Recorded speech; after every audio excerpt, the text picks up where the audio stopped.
Do I have to turn it? Is that? I'm really sorry for the very slack technical quality today. I'm just very excited actually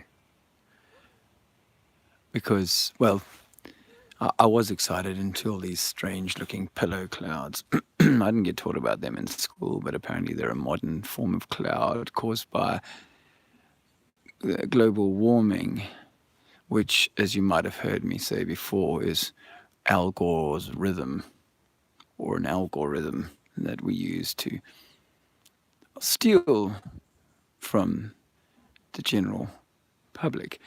But today is a special day because the International Space Station is about to come zooming past my house, and I always come by and wave wistfully as I remember those heady days when our glorious Timothy Peake, astronaut extraordinaire, was flying regularly past our house. He would wave and sometimes take photos of my garden, and it's looking a little bit of a mess, as you can see. And down there is the crime when Anna's flying. I don't think when he came past here, I don't think that his photos were used as evidence for this apparent crime against humanity and my fellow man. No, I'm sure it was some other agency that found out that I was growing plants. Yeah, so the International Space Station will come past here at 19,000 miles an hour. It's smaller than a football field. I don't know if you can see that plane up there, but I can obviously see it. It's about the size of that plane, actually, but about 20 times further away than that plane, and moving at about 40 times the speed of that plane. But the reason I can see it is because I believe in NASA. You see, belief in NASA gives you powers that most normal people don't have.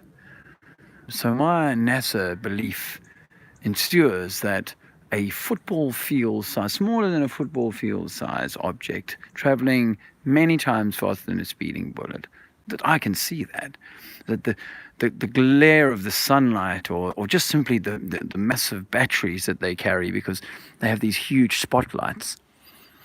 Now, it's a little inconvenient that someone tells me that the furthest you can see a massive light from, say, a lighthouse, one that's powered on the ground with endless amounts of energy, it can only be seen for 60 or 70 miles. But I can obviously see much, much further than that because I believe in NASA.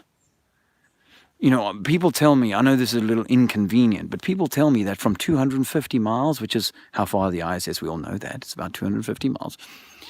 From 250 miles, I can't see a city the size of Manchester. But I can see a football field-sized space object. Why? Because I believe in NASA. You see, it's simple, my friends. When you've seen the magic, and I'll put a reference in this, the link to this video that Tim Peake on this interview, he does this fantastic stunt, thing where he does a flip in outer space. And of course, as I would in outer space, I did it exactly as I'd do it here on Earth, as if I was wearing a harness. I didn't want to make it too complicated for myself if I was Tim. But when I went 2 minutes 15 into this video that I'll put on the link here, the description, you're tugging at my trousers. Apparently, it's gravity trying to pull my trousers down wherever I go, which is why I wear a belt here. But up in space, you would have thought, well, you could barely, you could go with some of those Taiwanese fisherman pants, something really loose and comfortable. I mean, it'll float around you and whatnot. You might want to wear something a little more snug around the old jewelry department, but that's obviously a personal choice. So yeah, I just thought I'd point that out and say, I wonder about gravity, and it must be that they need some sort of additional support up there, and of course Tim Peake being the hero that he is, he's probably hung like a donkey, and that's just some sort of support thing that he needs.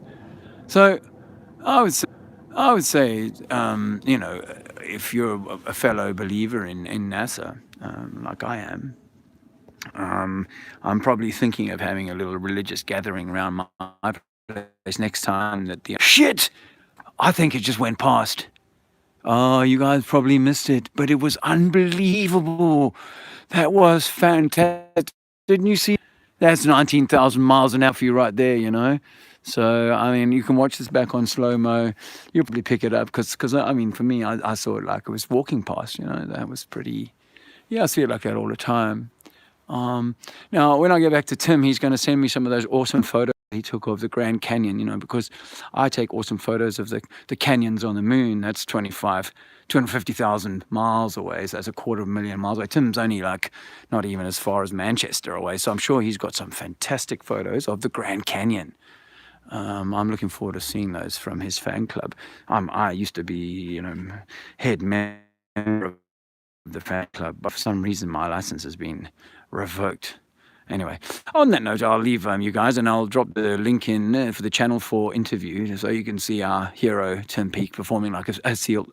I mean, a military SEAL, and showing the rest of the world how far the race for space. Yeah.